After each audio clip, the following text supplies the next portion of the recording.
and build the environment we want, not let the establishment build a technocracy that enslaves us. And you're right. Exactly. Japan's trying to go with the Robo-Sapien robot model. The Western elite want an artificially intelligent computer to map reality through smart dirt or chips and everything to then control and surveil everything. That is here. What's not here is the killer robots on the ground, but we're only a few years away from that and have to have a debate about it.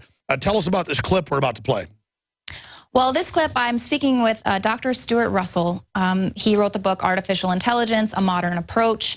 And we basically were talking about what is the future for humanity? What happens when the robots take all of the jobs? Who decides?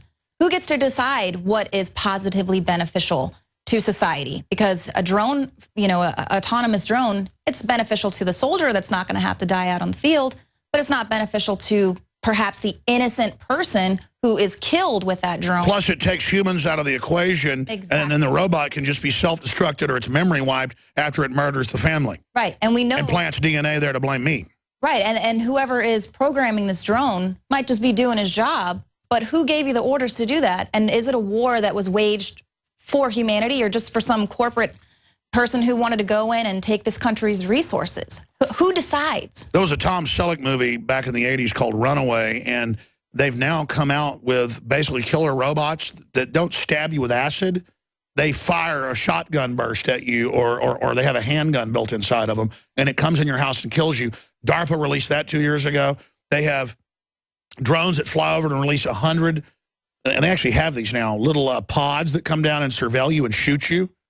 I mean, this is really happening. And believe me, I talked to a Marine Corps colonel 16 years ago that said, look, the robots you're seeing are nothing. But he said, we're not going with the Japanese model. This is back then, of like having something that looks at actually a human. It's an 18-wheeler that pulls up that's a robot. And out of it rolls off a whole bunch of wheeled killer robots that just, it doesn't matter if it takes them 5 minutes to climb your stairs. They go in, they blow up your door, they come in, and they roll in and they kill you. And then now, of course, they've shown us all that. I mean, basically, they have things that are like F-150 pickups, but are battle-hardened, that look like a cartoon. They got so many guns and weapons on them, and then that's what you're facing. Right. It's robot planes, it's robot cars. It's not going to be Homo sapien-looking robots. Right, and he was actually saying that it's even more it's going to be even more frightening than that. Building this robot army that doesn't even make sense.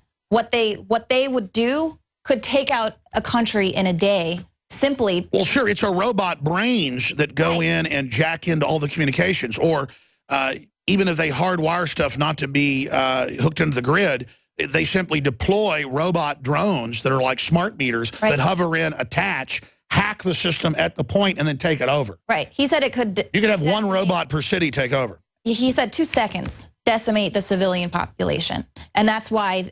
Is that going to be in this report or the extended one tonight? Well, I believe he mentions that here at the end, and this is why he's talking about why Elon Musk and these other people are signing this open letter saying we need to be responsible. We're going to cover it after the break, but talk about some of these articles in that Wired magazine admitting Google's plan at the beginning was to build an AI supercomputer to control reality.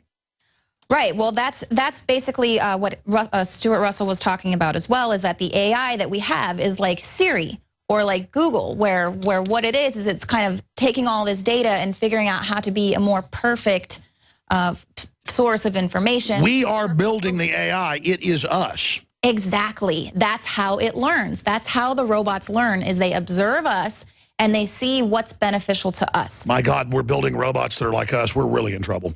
Well, I mean, we are programs, you know. Biological androids, yeah. Yeah, that's why we have the ability to observe our environment and say, my tribe is cold, so I'm going to knit a sweater, or I'm going to build a fire, or I'm going to, that's what we do. We build these things, and so we are creating this AI system.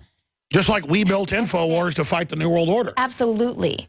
And so that's what it is that we can't be afraid of what our human abilities are going to do, but we also cannot stand down and let John Connor build the Terminator. We have to fight exactly to build a free and open system and take it away from the technocrats that are just telling us the way it's going to be. And that's what this conference was about. Exactly, because it doesn't exist yet. They just want us to believe that it's done. That's how you control reality. They tell us this is what it is, and then we just accept it. Right. First, they deny it's happening, so we're not involved in changing how they build it, for the good. Now they just say, oh, this is the way it is. Right. Humans are obsolete. You're over. That's what the Borg say. You're obsolete. You will be assimilated. Submit now. No. Right. We're not going to just surrender because Tokyo Rose said it was over. Right. Imagine if people had listened to you 20 years ago when you were talking to them about surveillance and being spied on through your lights and this and that. Imagine if people had gave a darn 20 years ago, this NSA surveillance program wouldn't have gotten to where it is now. But it's just a year or so ago that, oh, it's out in the open, it's everywhere. And now they're actually selling it to you as the Internet of Things, as this great thing. Yeah, it is. We are spying on you everywhere, and it's smart of you to get it. Leanne McAdoo, another one of the amazing reporters. You and David Knight and Jakari and just Joe Biggs and Darren McBreen and all the writers and editors and people behind the scenes. I'm so blessed to have a team like this, and the listeners out there who are just as much involved as myself or Leanne or anybody building this operation with your support and spreading the word. So we salute you. Stay with us. We're going to come back and play part of her report. So speaking about dispelling the myth of this AI explosion and robots are going to, destroy humanity, and that's kind of a way that media and science fiction can sell their product. Mm-hmm. But we do have people like Stephen Hawking or Elon Musk saying that, there is a reason for concern, and Elon Musk donates a lot of money to this research where they're going to put forth this effort to make sure AI doesn't get ahead of us. Is there a reason to be concerned, and what can we do about it? So there is a reason to be concerned in the long term, because the direction that AI has been going, and not just AI, control theory, operations research, or other disciplines aimed at exactly the same thing, which is producing the capability for making high-quality decisions. That's all it needs. Mm-hmm. And if you have a system that can make very high-quality decisions, which means it takes into account much more information than a human could do, it's able to look further in the future than a human could do. The third part of the triangle, so to speak, is what's the objective? So it's using lots of information, it's looking far ahead into the future, that's great. What's the objective that it's trying to achieve?